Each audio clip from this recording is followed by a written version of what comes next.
Hey, so we have a super special, extra special guest today. She is not in insurance.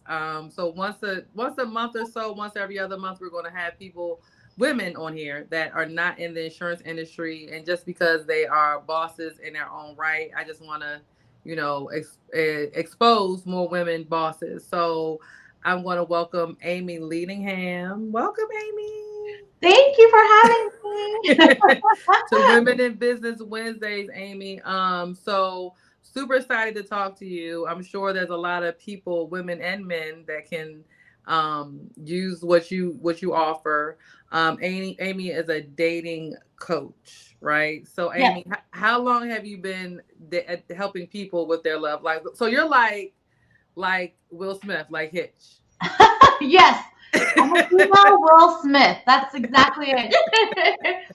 That's a great way of stating that because honestly, I think it's been almost a decade. Okay. Years ago, I decided to turn into a dating coach because I realized people really needed help with, interpersonal skills, connecting, and just really getting out of their head and into their heart and finding love that way. Okay. That's cool. That's cool. So so what were you doing before you got into the dating coach? I was in corporate sales. I worked selling HR solutions. Okay.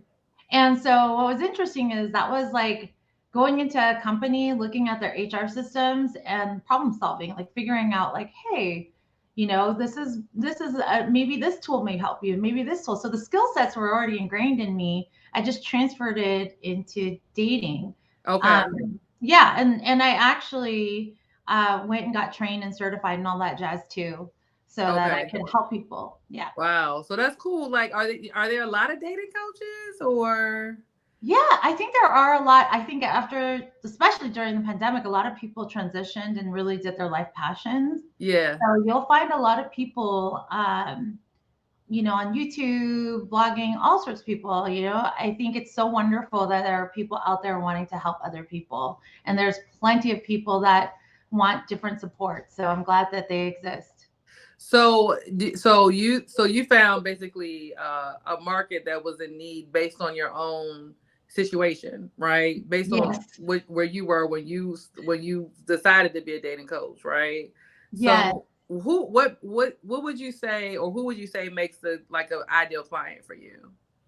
I love working with professionals that have a giving heart. Like they're really people that love to mentor. They're people that have like a giving personality. However, they have a hard time with boundaries. They have a hard time with Mm, vulnerability. They have a hard time with expressing their needs in a way that is effective so that they can get them met in relationships. They mm-hmm, tend to be people that give too much to the point where they kind of burn themselves out. mm.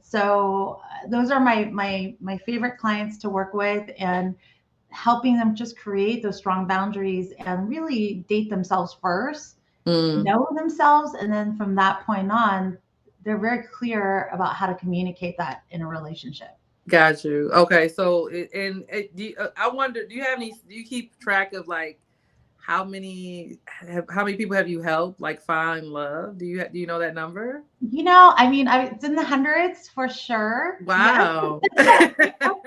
Even during the pandemic, there were tons of engagements, there were marriages, there were families. I just got a postcard of somebody that's expecting their first son. Yeah. So, yeah, it's a very rewarding field. It is. I love what I do because I get to be connected to the person I worked with and their stories and what is unfolding in their lives. Yeah. No, that I mean that make that I was gonna say like it sounds like it's rewarding, right? Because you're able to say like not that you did it because your clients have to do the work, right? They But all do the work. It's them. It's me just like being the soundboard and holding space and just giving them tools. Like every time there's a situation, it takes effort on my clients to actually manifest and make those happen. Without their actions, we would be stuck, right? right, Without their yeah. actions. So, no, it is definitely all them. And I'm just here to give the tools. Okay, so you give the tool like so you're not. you're not telling them what to do. You're saying you're helping them find a pathway to what they want to get to, basically.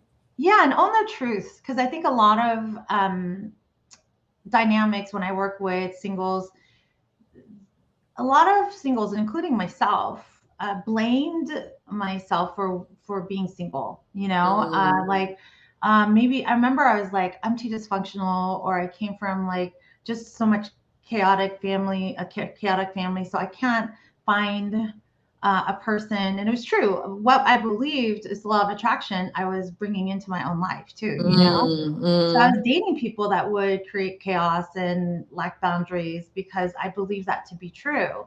When I started doing my own personal development, this is what brought me into becoming a relationship coach, is just like having my massive heartbreak and realizing like I actually have a choice to change my habits and change the type of people I choose. My picker was broken and I could Yeah, fix my picker, you yeah. know? Yeah. So I think when people realize that and they're like, wait a minute, what I grew up with, my story isn't really what I have to end up with. I don't have to repeat the cycle. I can actually change the trajectory. Got you. And so you show people how to do that, right? Yep, absolutely. That's super cool.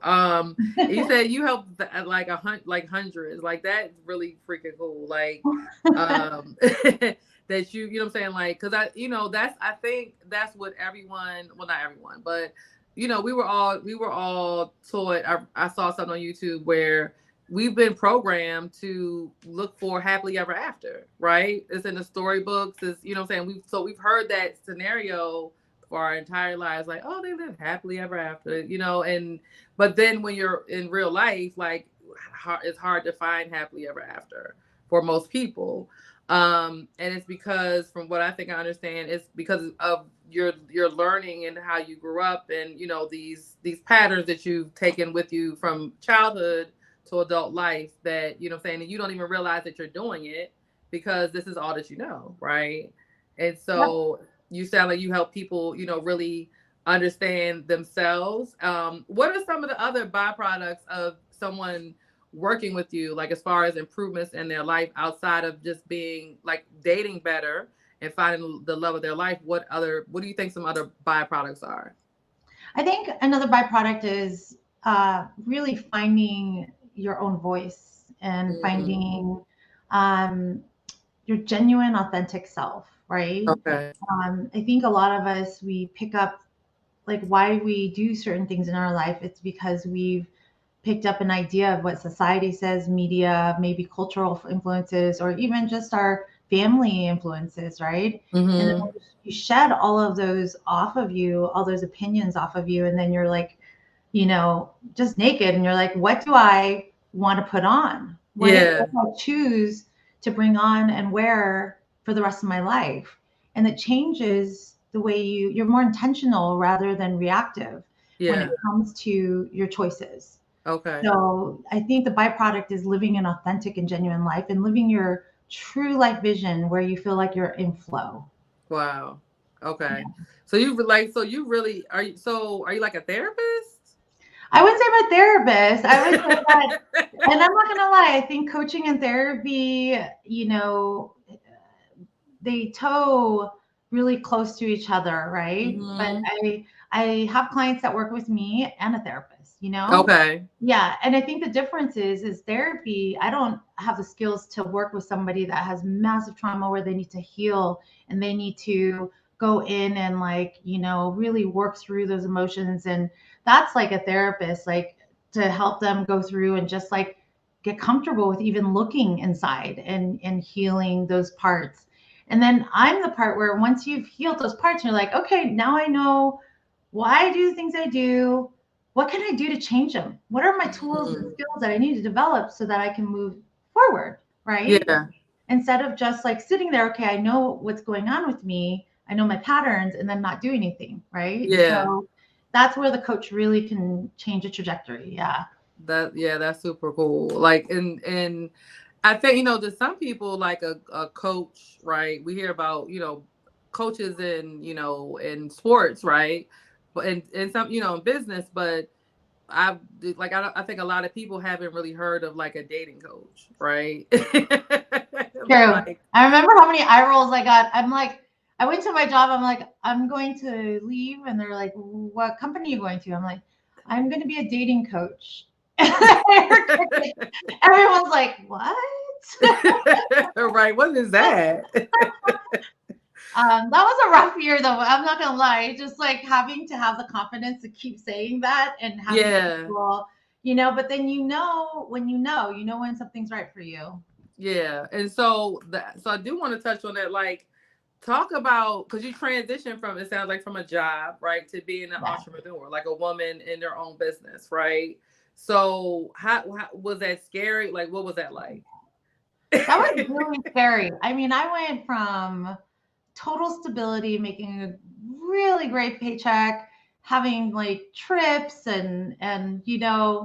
I like a Yeah. community to be with and all that stuff and health insurance to like having to do everything on my own 100%. Yeah. And I remember the transition was if I can make 30% of what I was making in my corporate job, I would move. So I was working Okay. full time at my job, and then it took me about 2.5 years of doing full time work and working and doing my my coaching business on the side until I felt like, okay, this for sure is right for me. And Mm-hmm. I only did that because for me, I had to pay certain bills and certain things. And I Right. needed to see, like, okay, year after year, it's growing. And it has Mm-hmm. since then. And that gave me the confidence to move over. Okay. So Yeah. why do you think, Amie, that like people, there's a lot of people that want to be entrepreneurs, right? And outside of fear, like why do you think, like, because you had a plan, right? Why do people just like decide, you know what, I don't want to do this, I'm just gonna go back to work, like go back and get a job? I think it's really hard when you quit you have to in the beginning, you have to kind of do two things in the beginning while you're Mm-hmm. building your business. I see some mistakes like some coaches they'll do is they'll in the beginning, early stages, they'll quit their job. And then there's so much pressure to perform in their new career that it doesn't feel like they're coming from a place of authenticity. It's like they're Mm-hmm. trying to sell, trying to make money. So people can feel your energy of desperation. They can feel your energy of like, Mm-hmm. you're not doing this for the right reasons, right? So I think that's one place I see. So if somebody's thinking to transition, do it. Don't stop yourself from transitioning. Just make sure you have enough on the side savings or a job or something that you can bring in, or Mm-hmm. just temporarily while you're making that transition. Okay. Yeah. The other thing is like just not planning for the what ifs. Okay, talk about that. Yeah. So I feel like calculated decisions are probably the best way I think entrepreneurs move forward. It is looking at, yes, I'm going to succeed. You want to believe in yourself. That's good. But you also need to go, okay, what if I don't succeed in here? How will I cope, manage, and move through this? Right. So you Mm-hmm. need to be able to plan for the failures. And they're not failures because you're going to learn from it and you're going to fail forward. Mm. And then and the main thing there is your driver has to be more than money. It has to be about the people, the people you're serving, because eventually if you work for just money, you're gonna burn out, Yeah. right? Mm, You yeah. need to have like you need to have like I have a passion for this because on those hard days when things fall apart, you're like, oh my gosh, I just love the people I work with, so I'm gonna tolerate this, Yeah. Yeah. Yeah. and Yeah. I'll move through this. This is just a bump in the road. But if you're doing it just for money, you might say, oh, screw it. Like I can go find another job that makes the same amount of money. Yeah. Yeah. For sure. And I think when you find something, it sounds like you found something that you love doing, right? So when you find something that you love doing and then you get paid for it, like what's better? Like it's not work. I'm sure it is. So what you do, does it feel like work? I mean, no, it doesn't feel like work at all, but there are parts of it. that does feel like work. And I'll be honest Okay. with it. Yeah, With yeah, you, yeah. right? We're talking about the truth here. Yeah. When it comes to coaching, I'm in my element. I love helping people. But what happens is, like, when you're an entrepreneur, you're wearing 20 different hats. Yeah. You're your accountant, Your and this is HR. yeah, you're wearing, like, you're the you're the customer service person, you're the this person, you're the that person. And until you get the support you need, right? You have to learn how to delegate. But even when you're first starting, you don't have the money to invest in somebody. So Mm-hmm. those were the stressors that probably were I was unprepared for. That I didn't plan for the what ifs, and that's something I would plan for if you're thinking of being an entrepreneur. Okay, so the planning, like that's great. I was going to ask you that next, but that's a great piece of advice. So planning for what if this happens, what if this doesn't work, but also like balancing that with not having like a plan B, because if you got a plan B, then it makes it easier to stop than quit, right? So you Absolutely. got to balance what if with, okay, this, I'm going full force with this, and I'm going to I know why I'm doing it, because that's the thing that's going to keep you going and prevent you from stopping. And but also understanding that every because we're in business, right? So there's ups and downs, you know what I'm saying? There's times when things are, we're slow, and there's times when it's busy, right? Yeah. So planning for all those things. And I think for me, like, I think one of the things I tell people is, like, I'll bet on myself all day long, right? Yeah. Because if I have a job, right, that means somebody controls my income, that so they control where I can live, what I can drive, what I can eat, because someone's controlling how much I make, right? Yeah. But when you're self-employed or you're in business for yourself, but the only person that controls your income is you, Yeah. right? And so if you want to work harder, right, if you want to make more money, you can just see more clients, right? And if you want to take some time off, you can do that too, and there's no one to ask Yeah. if you can go on vacation or when you can go on vacation. You do what you want to do, but it's a true balancing act. So Amie, wrapping up here, right? If someone wanted to utilize your services, how do they get in touch with you? Yeah, just go to amythedatingcoach.com. I offer a free relationship readiness review for us to, like, connect and get to know each other, and see if we're a good fit to work together. Okay, and then you go from there. And I know, Amie, you've been on, like, do you have a book? Did I see that you have a book? Yeah, I'm working on a book right now that's going to be launched for December. I can't talk about it yet because Okay. but I Okay. am working on the book. It's coming out. And yeah, I frequent on YouTube. You'll see me on the news. You'll see me all over the place. So I try to get this message out as much as I can so that, there's more love in the world. Oh, and so everybody can really have their happily ever after, right? Absolutely. And then you, Absolutely. in your process, I don't think you mentioned it, but you are with your love of your life, right? Absolutely. Yeah. We just celebrated our 10-year anniversary. Yay. Okay. Yay! So when you got yourself right and found your man, then you were like, let me help some other women find theirs. Yes, Or that's other, not exactly with what other it is. people, not because you work with men and women, I do. right? I work with men and women. Yep. Okay. So that's all. That's Amie. Thank you again so much for taking time. I know you're super busy. Thank you for taking time out of your schedule to talk to our audience about women in business. And there's so many, I wanted to be able to do someone who was not in insurance, just because, insurance is a great place to work, but that's not the only place that you can go and be an entrepreneur and succeed as a woman in business. So thank you, Amie, again for your time today. I appreciate you. Thank you for having me, and thank you for sharing me with your friends, family, and your community. Yeah, and I hope you get some clients from this. I'll talk to you soon.